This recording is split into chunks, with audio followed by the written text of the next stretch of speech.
Malnutrition and disease are pervasive. Their homes have no toilets or even privies. The mountains are devoid of trees long since cut for lumber and fuel, and the slopes are eroded, and the soil is stripped of nutrients. So with my friend, second mule says, that's me. And you should tell them I'm a retired business executive. First mule, okay. So the two of us began to explore the idea of founding an NGO. We traveled to Haiti again in 2018 and visited several successful NGOs like the Haiti Reforestation Partnership, Singing Rooster that supports coffee growers cooperatives, the Soil Organization that provides composting toilet sanitation service for thousands of families in Cap-Haitien. And our final stop was to the remote mountain village of Mola. And after a few days there, we made our way back down the 5 miles of the steep mountain trail, completely exhausted as the evening light faded to darkness. Finally, stumbling our way through the Rocky River to our 4-wheel drive truck, we were determined that if we ever did that again, it was going to be with 2 real mules. We did end up forming that NGO, and we call it 2 Mules for Haiti. We are a small organization composed of Haitians and Americans, and our mission is to build partnerships with Haitian families to assist in making the improvements that they desire in education, healthcare, and agriculture, including reforestation. We're not in the business of saving the poor with charitable donations. Our aim is to partner on projects that are locally and globally ethical, technologically effective, beneficial to all, and sustainable. We provide research internships for graduate students at North Carolina universities to engage in designing projects that connect them with Haitian farmers to accomplish real goals. We hire local Haitian technicians and community members to implement projects, and we assure that women and young adults participate. We also develop parallel project-based learning modules to be included in primary and secondary schools so that the kids can learn the whys and hows of our project as they participate in them. And whenever possible, we support the development of local businesses to build and maintain the assets that improve the lives of everyone in the community in ways that are not harmful to the planet. Second mule. Well, aren't you going to ask them how to help? First mule, absolutely. If you'd like to learn more about our organization and what we've accomplished, you can find us online at twomules.org, several social media platforms, and through your favorite investment firm's charitable giving link. I also brought some brochures, and I'd be happy to talk to anybody afterwards, and the brochures will be here through the weekend. Second mule. So what about real mules? First mule. Oh yes, we actually did purchase a couple of mules named Joe and Henry, and they live near the village of Mola, where they're standing by to transport food and supplies, and occasionally a human up and down the mountain. Thank you for listening.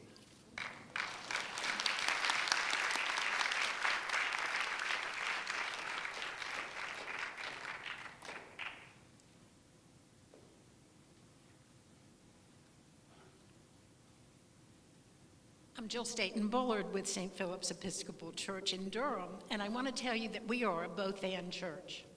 We believe that everything we do must serve the common good within our community, be that locally or globally.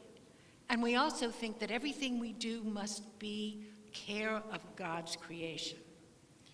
And so, let me give you a couple of examples. First of all, we partner with Durham Public Schools and St. Titus Episcopal Church, which was our closest neighbor, and we work on building gardens in small public school communities for the kids that are underprivileged and don't have access to gardens in their daily life. And we do this together in spare time, because we all have spare time. And so we can do it, and it gets people out of the office and their hands in the soil. It gives children a chance to read poetry about flowers and to read books about other communities where farming is the nature. It is an incredible collaboration because we don't do things alone. We do them together. We were also gifted with 49.4 acres of forest and a beautiful house. And so a discernment committee has been working for the last 3 years and has another year and a half to go to determine what are we going to do with this incredible gift? How can it be used best to serve our local community, to serve our own congregation? How are we working? And so we're trying new and different things. We worshiped out there during COVID, during Advent, during the summer. We had outdoor worship. We've had we've had Eagle Scout projects build bridges over the creek. We're working together to do it. There are trails where you can go and find different hardwood trees and watch how the animals and the birds intersect in the nest and in the branches. It is an incredible place to feel how thin our world can be because God speaks to us through the trees. I'm looking at the St. Philip's group, and they know this. God speaks to us through the wind in the branches, through the ripple in the creek. But that's not all. We also know that globally, our global partners need help. And so we work with the Bromley School in Liberia, where we've helped them plant gardens so that they could feed the girls that go to school there. We worked with Haiti Reforest Partnership, and you'll hear about them in just a moment, where Native Haitians are reforesting their community by planting trees. Our stewardship committee, Duncan, wave your hand. Our stewardship committee this year has given people seedlings to plant or to have planted in their name across the community. There is not a congregation here that can't do something to create outreach and creation care in partnership. It's a both and. It's never an either or.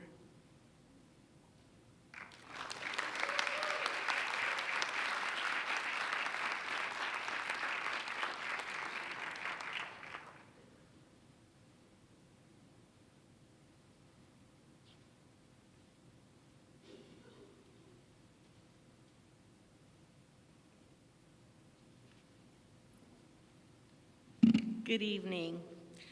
All Saints Episcopal Church in Concord has a wonderful creation center. We do lots of stuff. We have a fabulous gardening committee. A couple of weeks ago, we gave away 200 trees through the Arbor Day Foundation, and that was in counter to the 36 million trees that are cut down in urban areas. And this was people from all over the community were involved, were invited to come get a tree, and it was really wonderful the way they did it. There was a GPS system that would take a picture of your house and your yard and tell you what kind of tree you should have and where you should plant it. We have a native plant demonstration garden that if a tree is growing in your yard where it shouldn't, one of our garden teams will come and dig it up, and we put it in our native plant demonstration garden, and then we can give it away and plant it in somebody else's yard, and that is wonderful. We have a native plant nursery. We also have these walking trails. We have a wonderful memorial garden. We have a kitchen garden with vegetables and herbs. We have our garden for the butterfly trail, so there are lots of butterflies. And we have walking trails, and we have around our church, there are 6 high-density apartment complexes, and people come and walk in the evenings when they get off work. So we hope that a lot of more people will come we hope that people will come and have their bridal pictures taken, or family pictures, or Christmas pictures. So we're really all excited about that. And All Saints also began working with Haiti Reforestation more than 25 years ago. So please come visit us and come see our campus. It is just beautiful.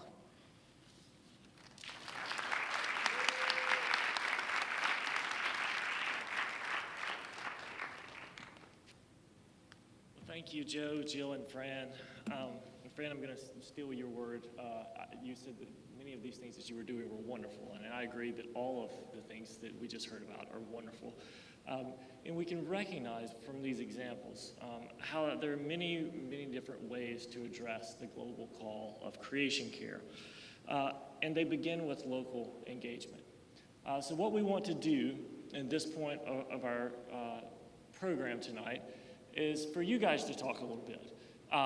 And so find a group, 4 or 5, can be a little more, a little less, and talk about what you're doing in your congregations. Now, don't feel pressure that I've got to come up with something. It can be something you want to do. If you're already doing something great, but there's no pressure, talk about something that you might envision your congregation doing, and dream a little bit. We'll have some conversations for about 10, 15 minutes or so, and then we'll come back together and continue on. But form a group and have a discussion.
So we're going to turn our conversation, and I hope you had some really good conversations, and I know that you did.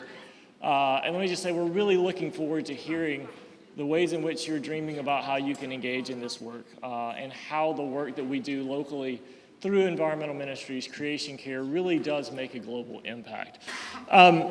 So now I want to turn our attention to a more detailed discussion of the Anglican Communion Forest Initiative. The beauty of this initiative is that it is very global in scope, but it's lived out in local congregations. This weekend you will hear a lot about the Communion Forest Initiative, one of the goals of which is to significantly increase Anglican tree growing and landscape protection around the world and deepen care for creation within the life of the church. And so to learn a little bit more about this, please let me direct your attention to the following video on the Communion Forest Initiative, featuring Bishop Mark Andrus, who is our keynote speaker for this weekend. And let me take this opportunity to welcome Bishop Andrus. Thank you so much for being with us. Welcome to our diocesan convention. We're so very glad to have you. And you had no idea.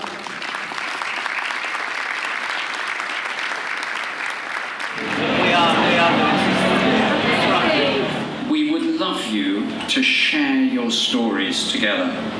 So today at the Lambeth Conference, we are at Lambeth Palace, the London home of the Archbishop of Canterbury, and this is the occasion for the launching of what is called the Communion Forest. And it's a global effort. As we know, the Anglican Communion is present in 165 plus countries, serving 88 million Anglicans. And this is an opportunity for every bishop and every spouse here to carry back a commitment to protect plant communities. So we call it the Communion Forest, but it could be mangroves in coastal areas. It could be prairie. It could be forests that need to be planted in places that have been deeply deforested, like Haiti. It could be protecting forests, like Bishop Marinez is doing in Amazonia in Brazil, where she has a school that we've helped fund, where she trains mostly indigenous people, where they are trained to protect the forest, to protect their own lives, to protect women from gender-based violence, from people who are coming in to log the forest and other commercial activities in the forest. So it could be any of these things, but we call it the Communion Forest. And what you could say is that it's a nature-based solution. That's the kind of term to instead of putting carbon dioxide into the atmosphere, the greenhouse gases that we know are heating the planet up and causing not just heating, but climate weirding, all the erratic and increasingly violent storms and other climate events. Instead of that effect, we're pulling greenhouse gases out of the atmosphere, but it's also restoring ecosystems. And it's helping, and an ecosystem includes people systems. It's not just, we've got to give up thinking of nature as something where people don't live, and think of it as it's where everybody lives. And so this effort will protect all of life and will enhance non-human life. It'll enhance human life as a result. There's a lunch going on right now that the Archbishop of Canterbury and Caroline Welby are both hosting. And at the table where Sheila and I are sitting is a bishop from the Philippines, he and his wife, and they're in a partnership with the Diocese of Olympia.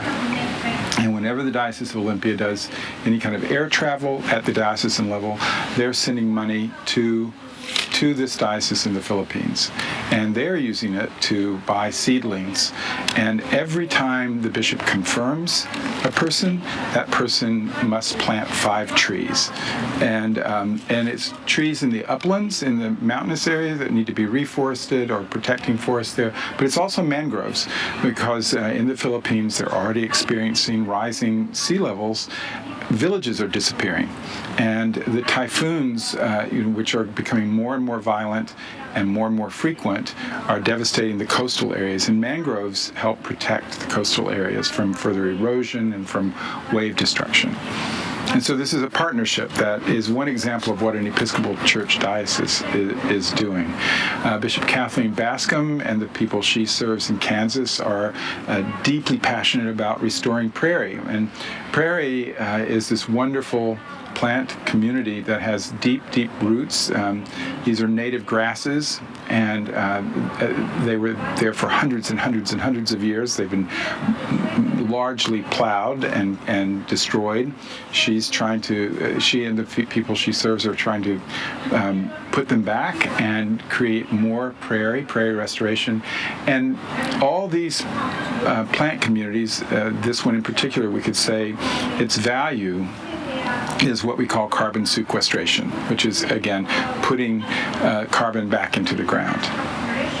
You know the term now, we're talking about climate lament quite a lot, because young people especially, are deeply experiencing climate grief. If we invite people to go and look into ecosystems today, I think we have to prepare them. They'll see ecosystems that are at the leading edge of climate disaster, where many systems have collapsed. Key species have disappeared, and the system that depends on those key species are thus suffering. So they can be restored. And that's what we're hoping and praying for. But when I pray for ecosystems, I'm praying for us and for the life we share the earth with.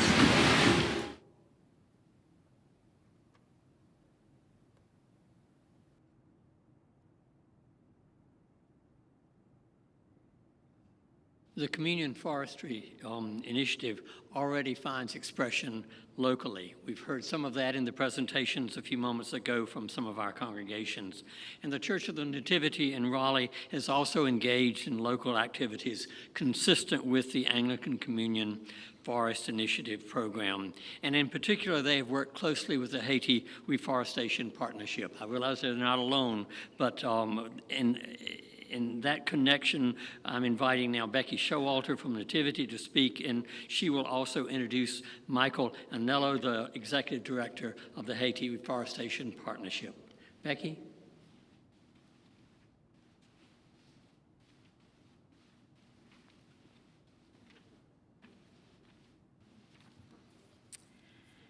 Thank you for inviting me to be a part of this event. As some of you may know, Nativity has been quite active in creation care on the congregational level for some time. As most movements do, our journey started with just a few passionate parishioners who wanted to make a difference. Over the years, though, we are lucky that it has become more of a congregation ethos, something that still needs to be tended here and there, but having some momentum of its own. And for that, we give thanks. Our activities at Nativity fall into 4 major categories. We do education, we have faith and science Sunday school programs, speakers, we try and publish articles at least once a month, and have a young people's library that includes books on caring for our world. We have actions that we do on our campus. We started a community garden like other folks. We compost both on-site, and we have a commercial composter. We have installed solar, and more generally, we have we've had several energy audits and really tried to follow where that led. There have been financial supports of environmental organizations, both on the local, national, and global level. And what I wanted to talk to you all today about is environmental outreaches that we've done from Nativity. On a side note, one is zerowastechurch.org. It kind of goes through how you can make some of these steps on your own as a church. But this year we did something new and a little different. We tackled calculating our carbon footprint and trying to offset it. So I've been asked today to talk a little about Nativity's work with Haiti Reforestation Partnership. That topic is in light of the call from Lambeth Convention for the Communion Forest and to focus on planting trees. as well as this joint event, which says that local and global are not so far apart. Nativity has financially contributed to Haiti Reforestation Partnership for over 10 years, with our funds directly leading to the planting of tens of thousands of trees on the mountainsides of Haiti. That we can make that kind of difference for the Haitian community and make a difference in the global carbon is really special. This year, we took a new and exciting step. We took the congregation on the journey of understanding that concept of carbon footprint. Through a series of blogs and articles, we introduced the definition of carbon footprint, how to calculate it as an organization and how to calculate it individually, how to reduce it, because you shouldn't just accept that that's your carbon footprint, but look at what you can do to actually try and reduce it. And finally, if you can't reduce it, at least not right now, or you can't reduce it anymore, how do you offset what you still have? So as part of that effort, the church calculated its own carbon footprint for 2021, and we offset it by planting trees with Haiti Reforestation Partnership. It took about 5,000 trees for us to offset our use in 2021. Now, given we have solar panels, so a good bit of our energy is renewable, but still there is electricity that needed to be balanced out. It really was a win-win. These communities in Haiti directly benefited from being able to have those trees planted, and we tackled climate change in our own important way. And sharing that with the congregation was even more special. I'd now like to introduce Michael Anello, the Executive Director for Haiti Reforestation Partnership, and let him tell you a little bit more about the organization and the trees we plant. Thanks.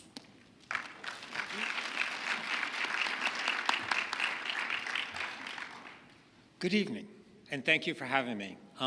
So I'm Michael. I have lived in Haiti for the last 12 years.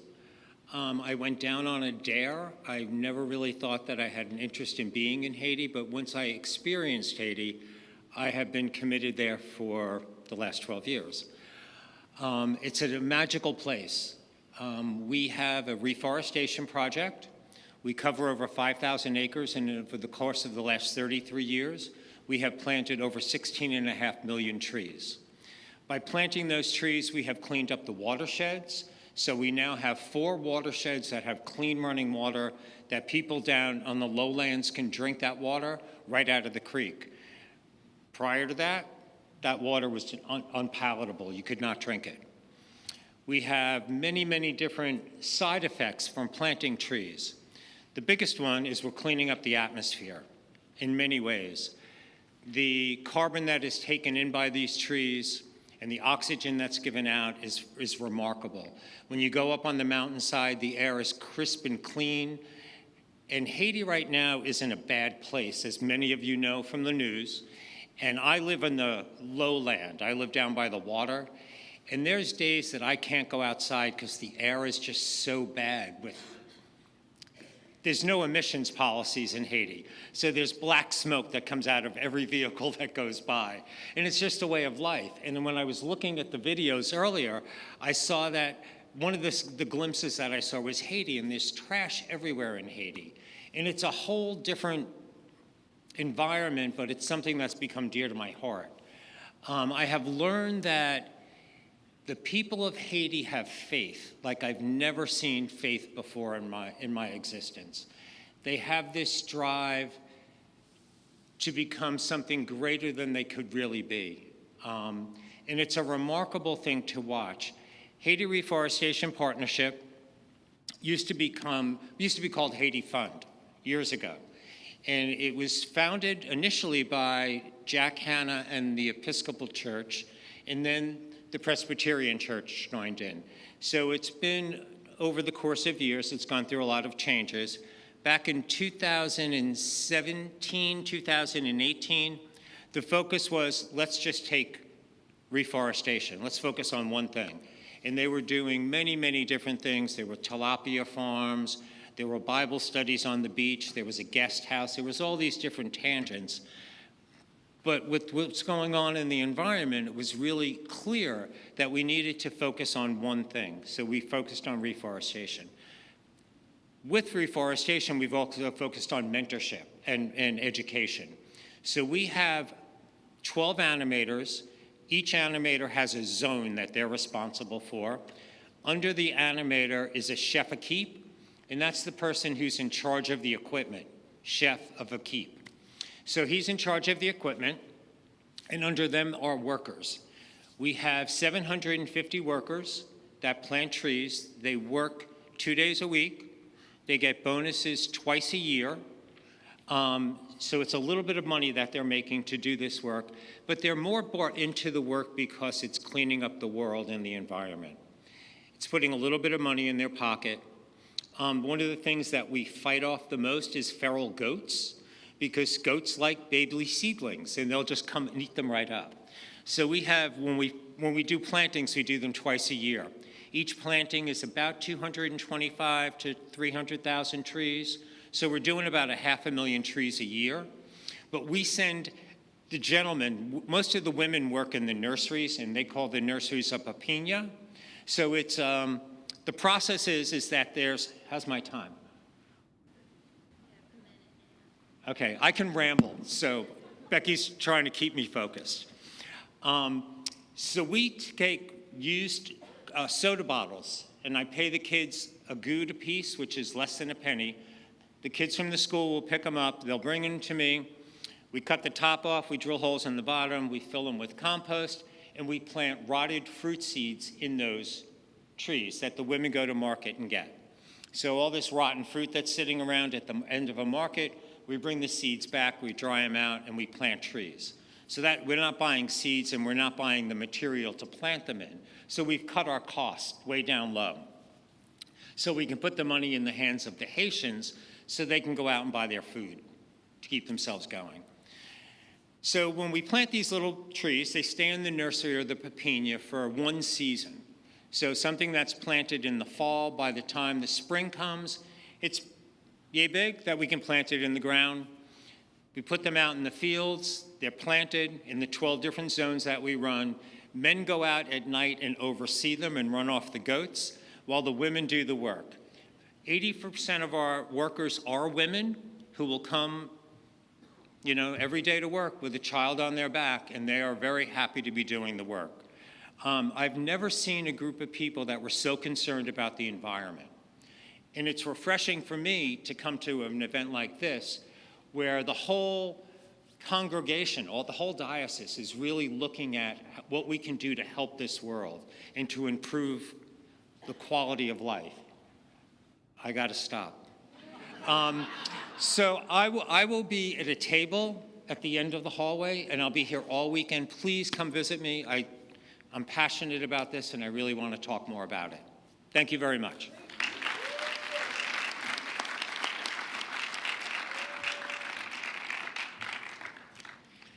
Thank you, Michael and Becky. Becky, by the way, is my daughter. I'm really kind of proud of her. I want us to turn now to our small groups again, and I'd like for you to consider these questions. What might we do that we are not currently doing? What prevents us from taking those steps, and what helps us move forward in taking such steps? The second question is really a recognition of the importance of honesty, that we've got barriers sometimes that keep us from moving forward, but we didn't want to stop there. We moved to that third question that says there are also things already that can help us move forward. And so we'd like for you, as we are beginning to bring our program to a close, we'd like for you to just talk among yourselves a little bit about what might you do and how can you do it, and how can you overcome the barriers and use those strengths that you already have to take steps in creation care. So let's continue for a few minutes in conversation at your tables. Thank you.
Good, good. Okay.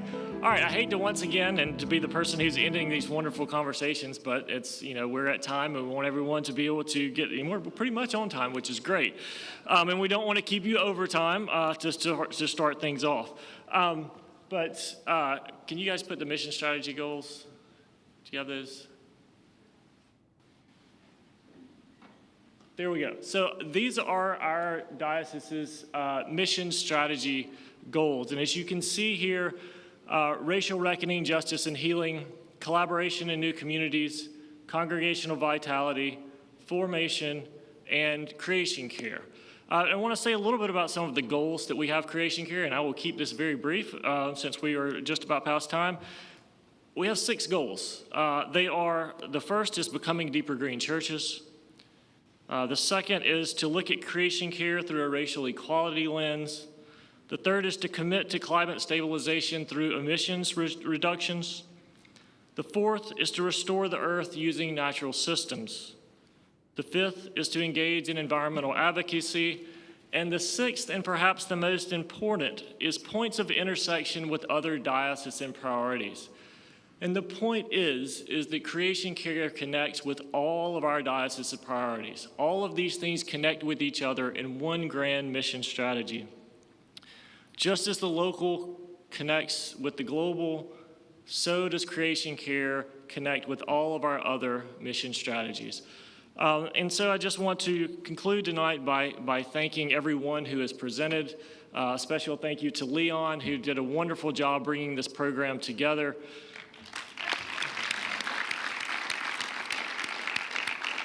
And I want to thank you all for joining us tonight. And I hope you will continue to join us as we explore over the next couple of days how creation care can lead us forward in our efforts to achieve the goal of becoming a beloved community. Thank you very much, and everyone have a great night.